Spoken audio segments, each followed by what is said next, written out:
great that I have this opportunity to interview you. And I was thinking that what my questions would be, and my first question would probably be like, not probably, it is going to be, what is it about being involved with Parkinson's Society that you find fulfilling? It's working with people like you and seeing the courage and the resilience that you have in terms of addressing how this disease affects you day by day and the long term. Appreciate that. I was expecting that answer. Well, that's been in the nonprofit world now for Yeah. a long time, and I think that's what keeps me going in these jobs, is that you have a sense of fulfillment that what you're doing is making a difference in the people's lives that you're serving. Appreciate that. What were you doing before you joined Parkinson's?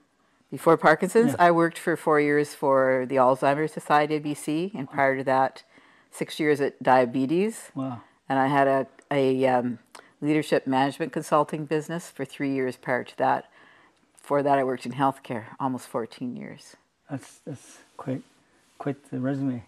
And I even have more jobs before that. I'm getting old. Yeah, long time. One thing that always impressed me about you is the car that you drive. Oh, Yeah. which one? the Camaro. I sold my Camaro to one of my nieces, yeah. Yeah, but Yeah. to me that was quite impressive. I loved that car, but I wasn't driving it anymore. So, and she wanted it. I bet. Must be nice. Yeah, she put more miles on that car. I guess it was a year ago, last summer. I think she came out and got it. Okay. She put more miles on that car in the last summer than I had in, I think, the last 5 years I'd owned it. So Yeah. yeah, Your husband had a Thunderbird? Corvette. Corvette. Oh wow. That's so cool. 25th anniversary edition. Sold that to a nephew. That's nice. Yeah, and he's kept it protected. I think he's pretty much like my husband. He'll only drive that in really good weather. So, I see. but neither of us were driving them anymore. So, Yeah. Okay, so what? Well, I think one of the things that I noticed is that you've raised a number of like capable women that have gone on to move to bigger and better things. So, what qualities are you searching for when you hire somebody?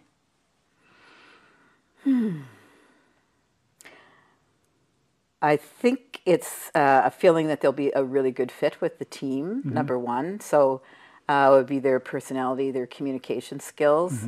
Obviously, for the position that we're recruiting for, the skill set too, the knowledge and education that would fit. Okay. But it's definitely how are they going to work with the rest of the team? Yeah. Yeah. I found that the people that you've hired have all been really, what's the word I'm looking for? Really genuine in their approach to how they support people with Parkinson's. Yeah, so really, that's something that I really appreciate. What role does the Parkinson Society play for an individual who's just found that they have Parkinson's?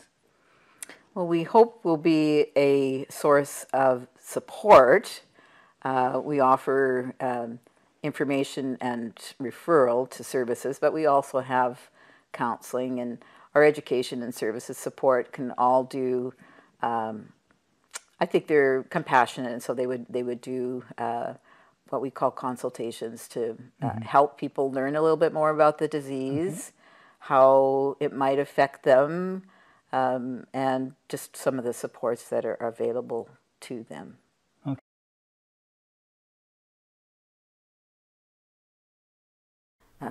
Support and education and information. There are things I think we hope whatever we're assisting people with, it will help to make them more able to manage their condition themselves, and that they know that they can come back to us for support or more information and further resources. Yeah, for me, when I first had Parkinson's, I had no clue where to go, what to do, but I did manage to get to like one of the early onset conferences that they had at that time, and so that was refreshing to see other people who just found out they had Parkinson's as well, and I didn't feel so alone. So I think that's been one thing that really stuck to me, and also like the spur walks have been just amazing. Like the atmosphere, you just feel so great. And I don't know if there's how other diseases do their campaigns, but I feel like Parkinson's, the people that have are just all amazing. So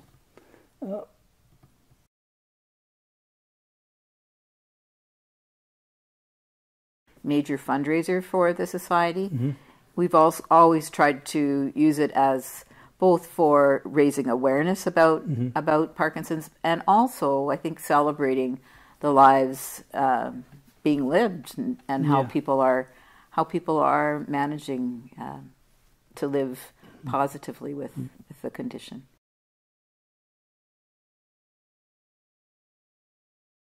Like I think that having a team of people to help you is really important, right? So I guess my question is, how do you see the PSBC being part of an individual sport team?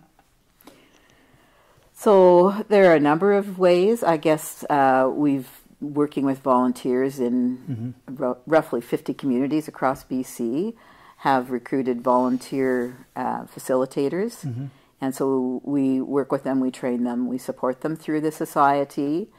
We also created a formal referral program for health professionals. So hopefully at the point of diagnosis, if not sooner, well, no, I should say sooner, but soon after, people that are working with people with Parkinson's in a clinical way would refer them to the society. So we have a program called PD Connect that I think you're aware of. Yeah. And then besides the support groups, not everybody wants to belong to a support group, so we also have a one-on-one program called PD Link that we can link people to for support. But a lot of it is in the communities. The support groups themselves create awareness about the society. And then, of course, we use the Super Walk annually. We create media partnerships in various communities. And April is a big awareness month, and you've participated as one of the people with Parkinson's to create more awareness in the larger community as well. I really appreciated being part of that. Thank you. It was nice. I saw that recent post that your friend did with the April Awareness campaign, where we had the poster of you in your hockey gear. Yeah, that's actually her boyfriend. Oh, cool. That was a neat post. Yeah. So I think that's beyond the Tremor campaign. We've been running that for a few years now to try and increase people's awareness of the disease. Yeah, so it's really cool that... And connect them with us as a society for supports. Yeah, so I really appreciate Glazy's boyfriend, Andre. Yeah, it was great. Yeah, and the people that commented after that were just really supportive too, so it really felt great.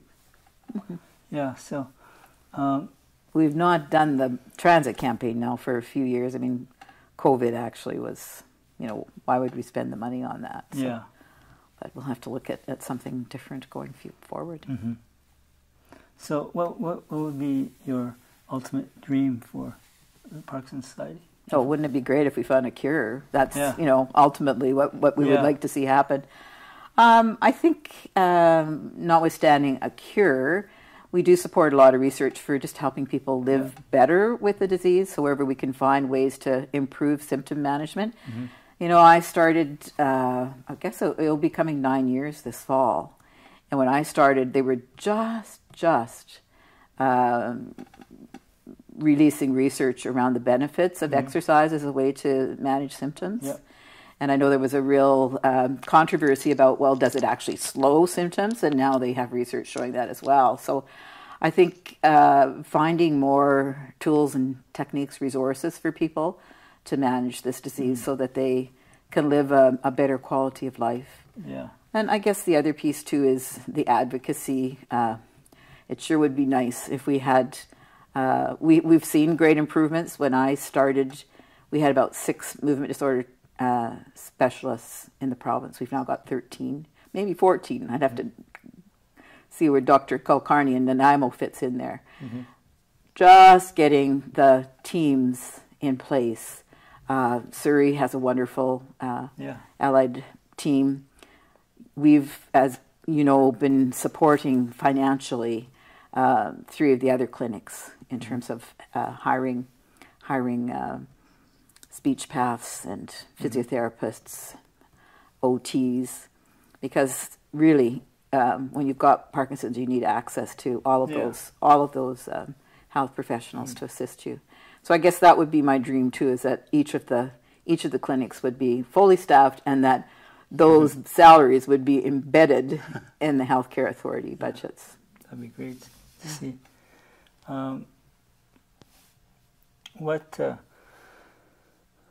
What challenges do you have? Well, advocacy would be one of them, because it's really hard to get the ministry to sit up and take notice. And you know, you've been involved in a couple campaigns with me, so that's probably one of the biggest challenges, is getting that improved access to care for people with Parkinson's. Yeah, I don't know how we'll do that, but that really is important. I can't really say that funding has been a challenge. I mean, we've had such great support from the community, and even through COVID, where I know some other organizations were really suffering, our community really stepped up, and we've been very fortunate with gifts of estates as well. So, so it's I guess it's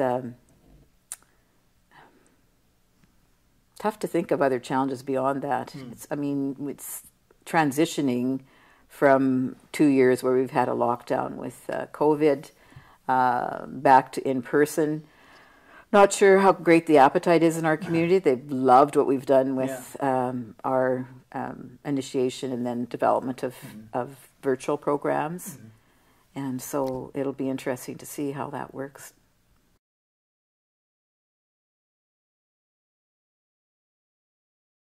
I think in the last 2 years, one of the things that we've had a lot of feedback about is how we've provided not only just education, but we've provided a lot of exercise online.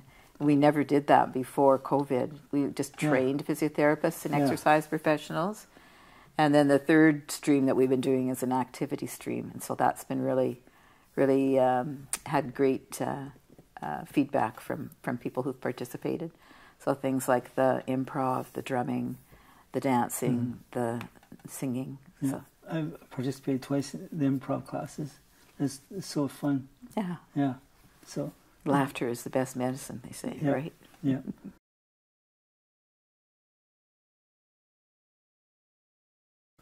What do you think could be improved? Of course, we're always looking for ways to improve our impact and reach. And so one of the things we were very fortunate to be able to add in several years after I started was a counseling service, and that has grown because, of course, the non-motor aspects of this condition include a lot of things like depression, anxiety, apathy. So the counseling has been really, really great. We've looked at adding in just last year a virtual physiotherapy program, and then more recently, because we have a lot of older clients as well who need access to various healthcare services, we give them the information, but we just recently have been able to, with the board's support, hire a healthcare navigator. So I think it's we do an annual survey with our clientele, and that's really useful for planning the programs, but also the services that we provide. And so that's, I think, is keeping an ear to what people with Parkinson's and their care partners say is needed, and then looking for how we can try and provide those resources. And of course, we also on a governance level have to have at least 2 board directors with Parkinson's on the board. So from the governance and leadership level too, that's making sure that we stay attuned to the Parkinson's community. Yeah. So I think it's really working with the community, listening to their needs, and then looking for ways to find a solution.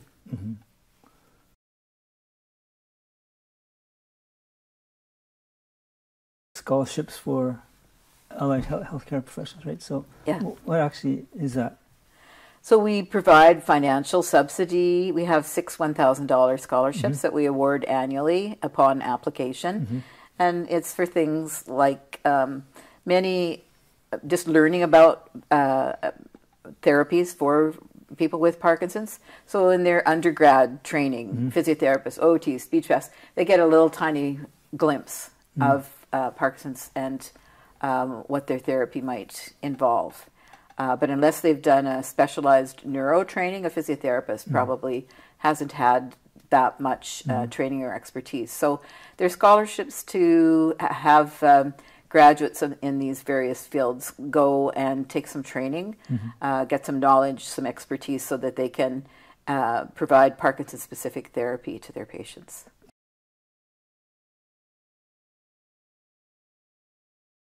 The awareness kit was actually helpful for me because I wore the band at a soccer game because I had a funny feeling that I was going to be questioned about my poles, walking sticks, right?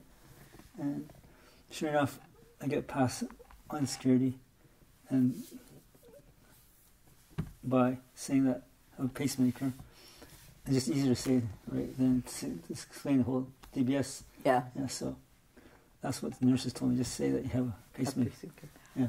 Essentially, it is pacemaker for the brain, but yeah. So I got through one security, and then walking in down the hall to get to my seat, and then the security stops me. You can't use those walking sticks. And I said, why? Because they can be used as weapons. And I said, that showed my wristband, and then immediately the security person said, okay, you can go. And I looked kind of embarrassed, but it's things like that we have to face, and it's not always pleasant. And that's connected with your motor symptoms. Yeah. Never mind the things that are the symptoms that aren't visible. Yeah. So. Challenging disease, and of course there's so many individual variations too. So that's what's crazy about this disease is that it's so specific to each individual. Yes, we chose them more than a tremor because although majority of people with Parkinson's will develop a tremor, not everybody does. And so that's part of the awareness, isn't it? Yeah. So I think not just being shaky, there's a whole gamut of things that we face.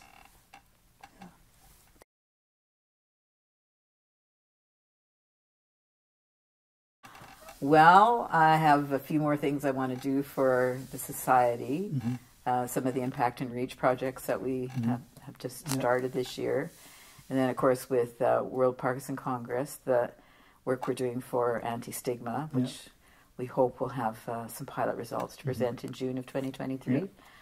And we'll see. I'm getting probably close to the end of my career after that, Richard. So I'll be sad to see you go. Well, it's been a very rewarding part of my career working with the Parkinson's family community. Yeah. So once you retire, or once you leave, hope we maintain our friendship. Yeah. That would be lovely. Yeah. Thank you. So. I don't have any other questions. Well, thank you for the opportunity. Thank you. Kind of you to include me. Yeah, appreciate your help. Thank you.